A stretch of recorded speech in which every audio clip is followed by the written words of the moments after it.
Hi, it's Sharon from SharonTheReader.com, and it's nice to be back with you. I have tried to do this video twice and it just, to me, didn't work. I woke up last week to a very gentle, kind of raspy voice and the smell of a perfume I personally have never used. The person apologized because she said, "I didn't wake you, did I?" And I said, "No, I was waking up anyway."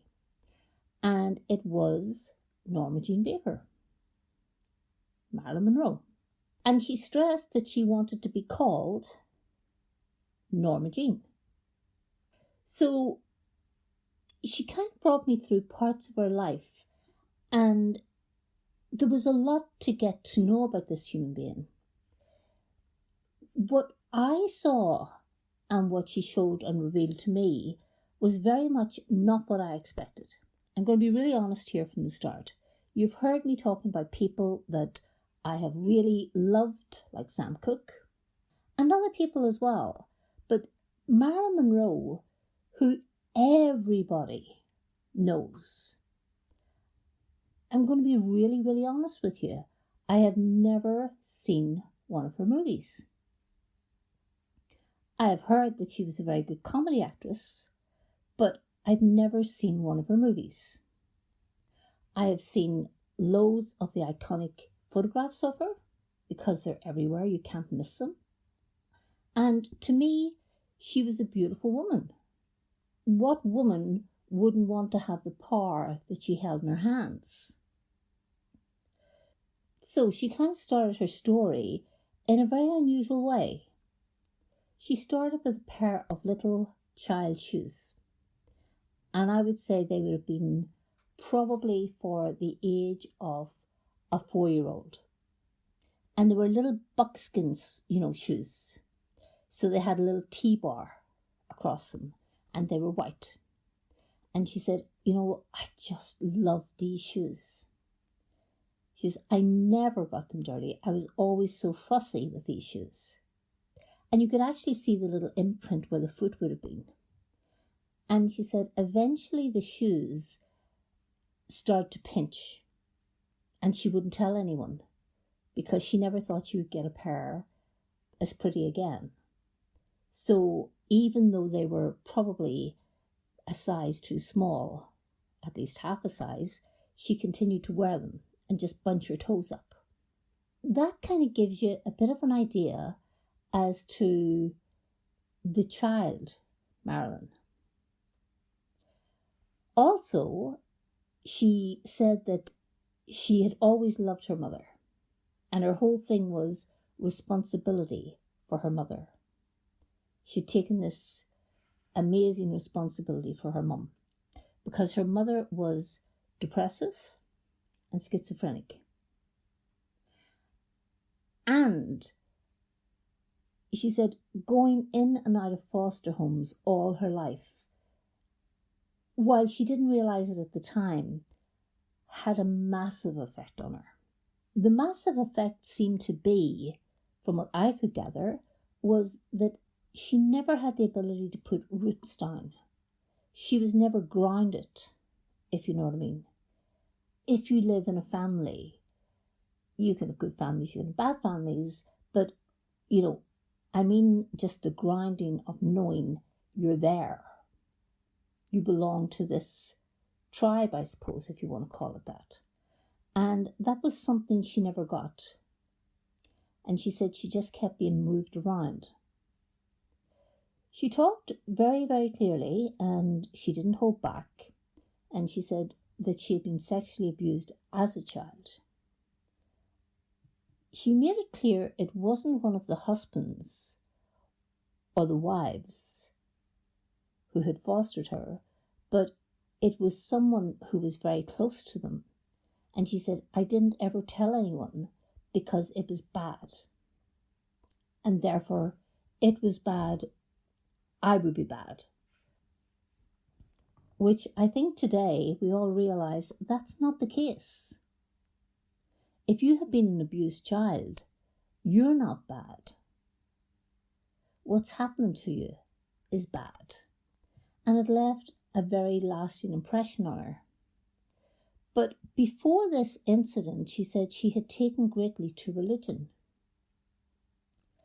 So, we're talking about a girl who put a lot of faith in God, who lived quite a pious life, even though she was very young, who at the end of the day did take religion seriously and treated people very well, and tried to live what you would call, I wouldn't say a religious life, but a life that had religion in it. And then this happened. And when this happened, she said it made her feel unclean.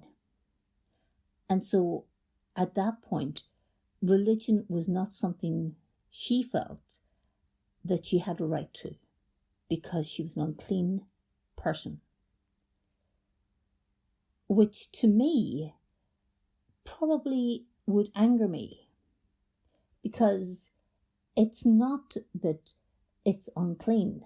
It's the fact that it has been done to you. You are not responsible. And certainly not as a young child. So that was her view on it. And then she said that as she got a little bit older, and she said one thing about her childhood and throughout her entire life was she never stopped apologizing. She apologized for everything. All the time. Constantly. Things that had nothing to do with her, she would apologize for. And she said it was a complete habit that she'd gathered from childhood. She then said about her first marriage, it was kind of an arranged thing, and also that it was kind of to make sure that she didn't get into any type of trouble. And I asked, what sort of trouble would you get into? What were you doing? Were you drinking? What was happening? And she says, oh, no. She says, the thing was that I could go out with a boy and I could get pregnant outside of marriage.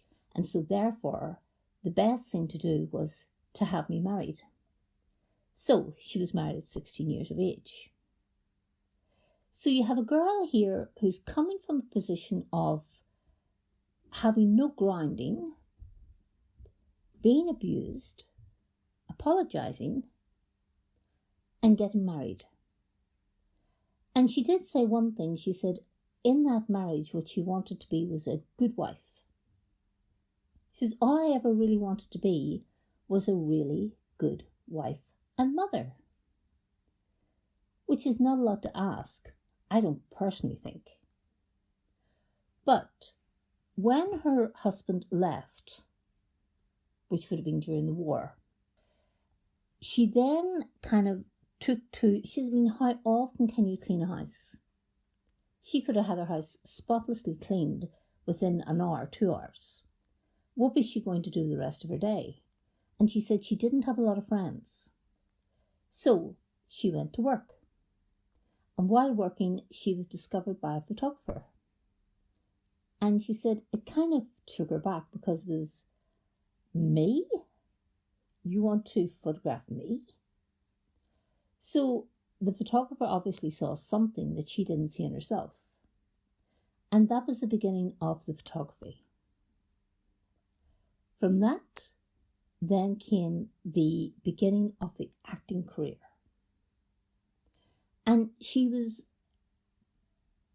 kind of strange in certain ways in things that she would say to me. Because she said, oh, I see that your feet are very clean. And I thought, what does that mean? Your feet are very clean. But she said that while she was actually modelling, when she was walking across the floor and she got to the other side to pose, the photographer had said to her, your feet are filthy.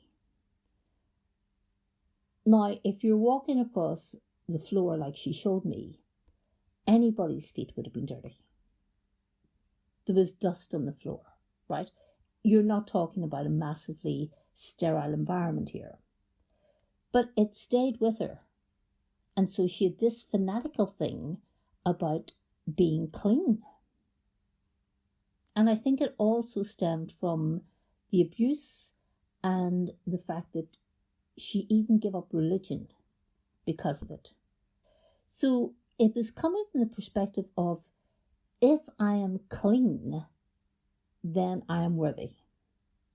It was kind of strange because she didn't do, when people kind of connect with me, I'll get a full connection and they'll say what they want to say, and that's the end of it. She didn't. She came in bits and pieces, which made it a little bit difficult for me because, I take notes. And I'm not using notes at the moment because I've been using notes this past 2 nights. And what they're doing is they're stifling me. I'm not free-flowing with this at all. Whereas I'm just telling you what she told me. And some parts I'll probably forget and some parts will go over my head. So please bear with me. So once she got the contract with the studio, which was really nothing. I mean, it was walk-on parts, if you know what I mean. There was no real roles coming in. So she was doing a little bit of modelling on the side and she was doing walk-on parts. And also they decided then to mould Norma Jeane, to make her into something that would be box office success, if possible. And they weren't even sure themselves that it could be done. But the first thing they went for was, she was dark-haired. And they went and they used a lot of bleach. And she became, the platinum blonde we know in every photograph you'll ever see. She said one thing, she said, when you get your hair bleached, and she was speaking for herself, she said the one thing she said affected her was it completely burned her scalp. The scalp burn, she says, would last maybe a week. And they used to give her stuff to kind of put over her hair in the morning, while it was being washed, that would take the burn away. But she said it really was a nightmare. If you can imagine your scalp on fire, that's what she went through every time she got the platinum blonde in her hair. And it was often. It would have been at least once every 5 weeks. Women today, if they're getting their hair done, probably go every 6 weeks. But at that stage, it was every 5 weeks because we couldn't have the roots show. And it wasn't a tip-up of the roots. It was a complete dye of the entire hair. And then she said to top it all off, what they used to do was they used this hair lacquer. And she said it was so strong. So there was never like a shade in her hair. You could never see a shade. Otherwise you would have seen the scalp burn. It was all kind of backcombed. And from that, then it was sprayed. And she says the pain of the hairspray alone was just amplifying the burn. But that to the studio did not matter. You lived through that. You can get a painkiller for that. Don't worry too much about that. So she said they made her. They made her with the beauty spot, the red lipstick, the figure, everything. And that had to be maintained at all costs. She then talked about Joe DiMaggio. And she said he was a wonderful person. She says he really was and knew how to be a husband. And she said we were 2 people who were looking for something and we were both looking to belong. And she says he came from a really big family, really large. And she said she really felt that she completely fitted in. And they loved her. And every opportunity she could possibly get, she would be down visiting. She'd be down seeing them for the weekend. So she was widely accepted in his family. And she said when they married, it really was a marriage. For her, she was married And she said it was kind of strange because he had an amazing career which had come to an end. And she was kind of reaching the peak of her career. And that's where the problems come in. And she said the real problem that split them was where she was standing in the white dress over the grate, if you want. I can't think of a better name for it. I presume there was a subway gone underneath or something. That's the shot that we all know where the white dress blows up. And he was there. He witnessed this. And she said when she went back to the hotel, he was so disgusted that his wife would actually show her panties to anyone. And for her, it was kind of, but it was publicity. You know, I'm not doing this. I'm not doing anything. This is a publicity shot. And that shot went on for quite a few hours. Just getting it perfectly right. So he could not accept that his wife would be a person that other people could look at in that way. To him, she was his wife. He wanted to treat her with respect, and he expected her to act respectfully. Apparently, he did strike her, and she said he did raise his hand. And I don't think it was just one slap. At that point, she decided, enough. I can walk away from this. And that's when she filed for divorce. Which was really sad because to me that was the one thing and the one marriage that really would have worked. You know, this was a man that did love her. He loved her intensely, completely, eternally, actually. So once that had come to an end, then she moved on with her career and more parts came in. And then she met, and I don't think she expected to ever end up marrying Arthur Miller. But it happened. And to me, there was not the same intensity that there was with Joe DiMaggio, although that marriage was shorter. With Miller, I think she was usually, and she did say this, she says, I was always intimidated by him. I was always intimidated by his friends because they knew how to speak, they knew how to analyze, they knew how to do different things.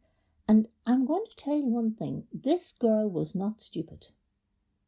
This was not a dumb blonde. This was a very self-educated woman.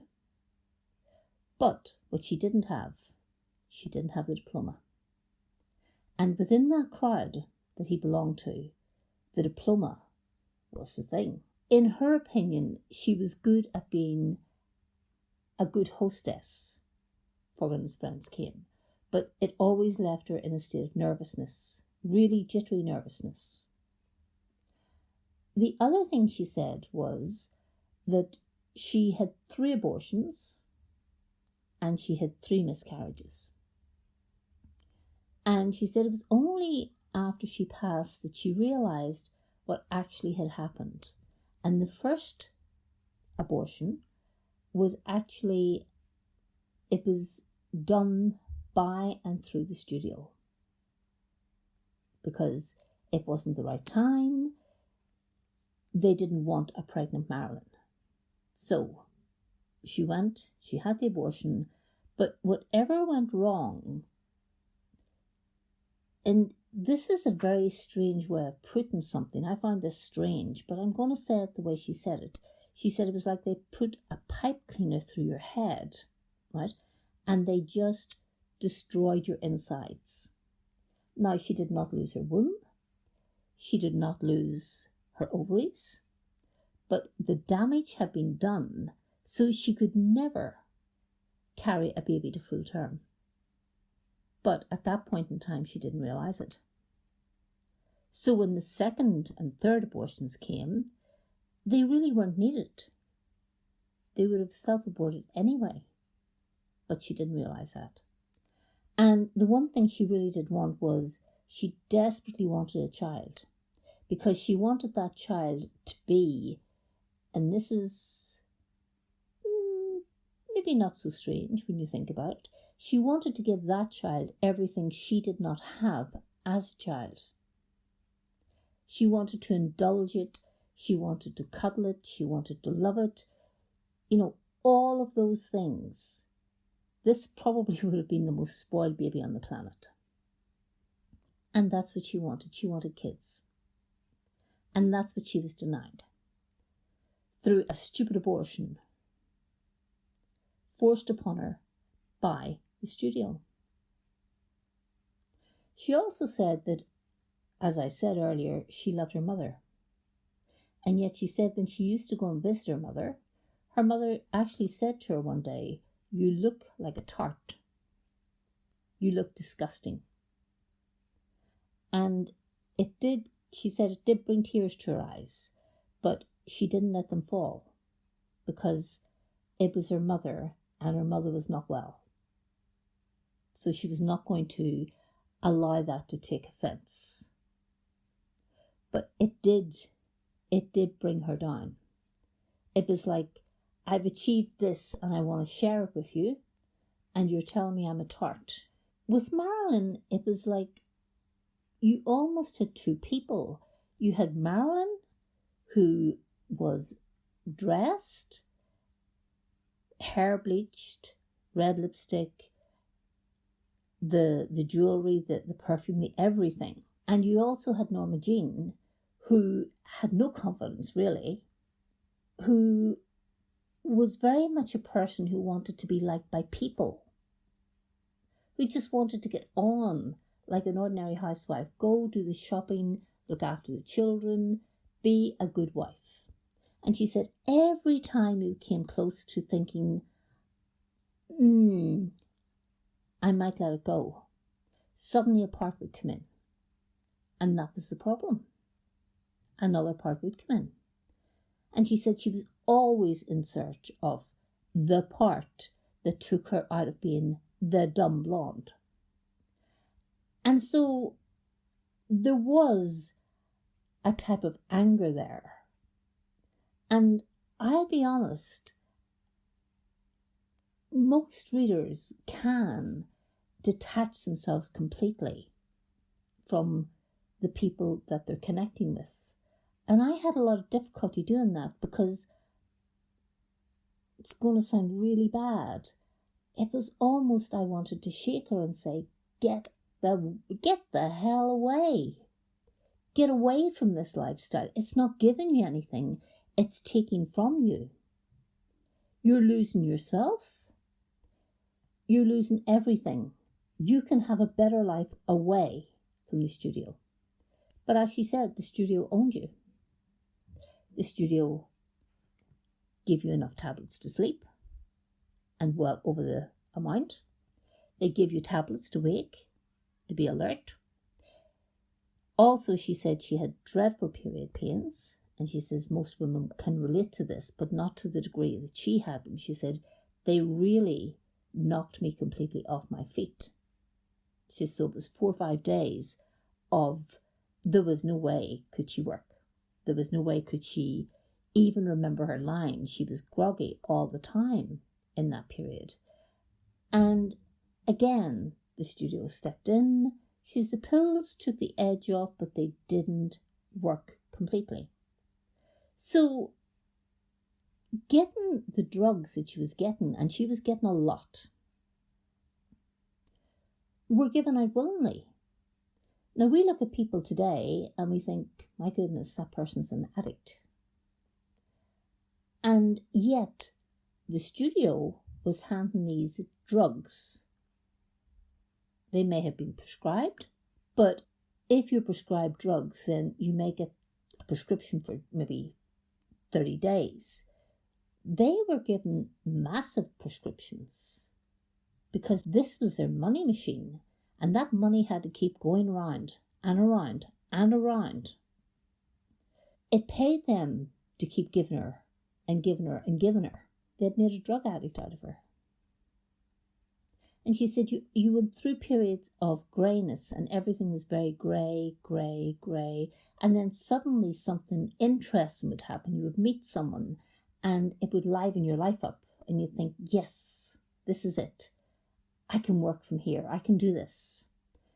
And then it would all just fall apart at her feet. It was quite interesting to hear what she had to say. Really, when you look at those photographs and you think what a beautiful woman she was, and she was beautiful. Her skin, her eyes, that smile, everything, her body, my God, I mean, what woman would turn her back on that? Or what woman would not turn her head on the street to look at that? Never mind man. This woman was virtually perfection. But there was very little happiness. That lovely smile that you see, and it just seemed to come so natural to her to just smile and light up a room, really was nothing. It was nothing. Because inside she was slowly dying, and no one was there to save her. And she said she was always looking for someone to come in just to save her, just to make life better, to change things, to give her a reason to marry, to be happy, to have children. And she said, it's not something you get. It certainly didn't seem to be something she was capable of getting. She could get the marriages. She couldn't get the children. She could get the marriages. She could also get the parts. And the parts always screwed up the marriages. And it was like 50-50 all the time. She said if you were on your own, very little was coming in work-wise. The moment that you met someone, suddenly contracts were being thrown right, left and centre at you. And there was that thing of, I am a nobody. I came from nothing. And I made it this far. I am not a failure. I am not a failure. And yet, even though she told herself that, I could feel by her energy that she felt the biggest failure in the world. Now, I think that's really sad. I think it's really sad to have clawed your way up from nothing to where she ended up at the end, which was today we're still talking about her. People are still writing books on her, you know, everywhere you go. I was in TK Maxx there a few weeks ago, before the lockdown, and they had this most amazing picture of her, and it was of the white dress. And I've got to say, I thought it was a beautiful picture. Whoever took that photograph, I mean, they captured something, and yet she felt a failure. Isn't it funny how we view people from the outside? We see success, we see everything they've achieved, everything that they have, their wonderful lifestyle, their cars, their houses, and yet we don't see inside. We don't see that little girl who needs so much more love than maybe your average girl who grew up in a normal family. This was a girl who really needed to be treated much more delicately than most kids who had a good background. And yet she stumbled from one disaster to another. I really think that's sad. I do. And I think the saddest part was to put on that smile and to make the world think that everything was okay. She said that there was a lot of overdoses that she had, accidental, sometimes on purpose. And she said she just could not deal with the world when she got to that point. she did say one thing. She said, "Please leave me with dignity." And I wouldn't dream of leaving her with anything else except dignity. Because I think she'd been ripped and robbed in this world while she lived in it. I don't think anyone needs to take anything away from Marilyn Monroe, Norma Jeane Baker. I think she earned every ounce of dignity that there is to be had. So that brought me to the night of her death. And there has always been a lot of speculation over that. And she showed me quite clearly, but she said, "Don't ever tell what happened." And I said, okay. And I won't. One thing she did make clear, and she said, the thing is, when you're going up, you're meeting people at this level, you go up another level, and you're meeting a person at a higher level, and then you meet a person at a higher level. And she says, then you start to meet very powerful people, very influential people, very powerful men. And she said, you think it's okay until it is not okay. Remember one thing.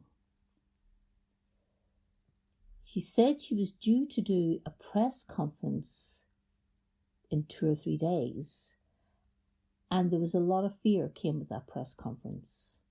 Not from her, from other people. And she said, I'll just say one thing. Now, there was 2 things that she did say, and I'm just going to say it again. I've never heard anyone say that an abortion was like someone putting a pipe cleaner through your head, right throughout your body, and destroying it. But those were the words she used. The other words that she used was about her death. And again, it sounded very almost old-fashioned. But she said, I did not die by my own hand. She said, and these are the things that happen when you deal with people in power. You trust them, they make you feel wonderful, you're walking on a cloud, and then suddenly, out of nowhere, you're not walking on a cloud anymore. You're not walking at all. While not telling me, she actually showed me how the death took place. And the one thing that struck me strangely was that her face was blotchy. And the evening didn't start off with her face being blotchy. So, I'm not going to say any more about that. But what I am saying is, in the words that she said, I did not die by my own hand. So I'm going to let you make what you want out of that. And it's kind of strange because usually if I'm doing a channeling, there's understanding of the person. And I did have a good understanding of where she was coming from. And I really, really felt sorry for the predicament that her life had become. But I was so angry that she hadn't walked away from it. Because had she have walked away, she may have got the life that she wanted. She could have adopted children. But in hindsight, we don't know these things. So, that was Marilyn Monroe. And everything you think she was, she was. The sad thing was, everything we all thought she was something that wasn't really real. Because if you look stunning and you're beautiful, it's wonderful. But if you look stunning and you're beautiful and you're dying piece by piece inside of loneliness, of the lack of roots in your life, at the lack of trust in people. Is it really such a wonderful life? However, she did say one thing, and this was something that other people have told me as well. When they get to the other side, they actually they're advised, if you want, and if it suits them, to take on work. And she showed me the amount of children that were around her, and there was masses of kids. And these children were young. They were 3, 4, 5, 6, 7, 8, 9, 10, 11, 12. They were kids, and she had so much love. There wasn't one of those children doubted what they were to her. And they were something else. So I wish she had had it in this life. But sadly she didn't. And I'm glad she got it on the other side. But and this is going to sound really harsh, and I think a lot of you won't like it, I could have smacked her. I could have smacked her for not having the courage, because she had courage for everything. You don't get to where she got to without courage, but she didn't have the courage to walk away. And that made me so angry, because what the hell did she stay for? To be used, abused, raped, you name it, and made a joke out of. And this girl was no joke. She was a beautiful woman as Norma Jeane. She was a beautiful woman as Marilyn Monroe. But was it worth it in the end? And that's me talking, that's not her talking. But I know that what she talked about in those grey areas, there was more grey areas than there were golden spikes. So that's all I can tell you about Marilyn Monroe. It was a pleasure to have spoken with her. It was a privilege for her to open up and show me the things she did. And I'll always remember the little buckskin shoes and how proud she was of them. And that is such a small detail.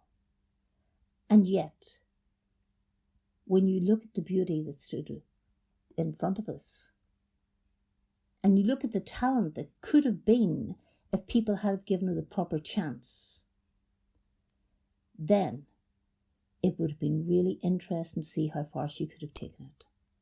But I personally would have preferred that she had gained her happiness. So, yeah, I'm sorry for getting angry there. It's not anger as in anger. It's kind of like, this would have been so much better for you. Couldn't you have taken the right way? But then, having said that, do any of us ever take the right way? Because we don't know. So, on that one, I'm going to leave you. I'm going to ask that you forgive me for being so bad-tempered. It didn't come out of nowhere. It came out of a young girl who was very, very lost. And I'm just going to say the usual, which is take care of yourselves, take care of each other, and I will speak again soon. Goodbye.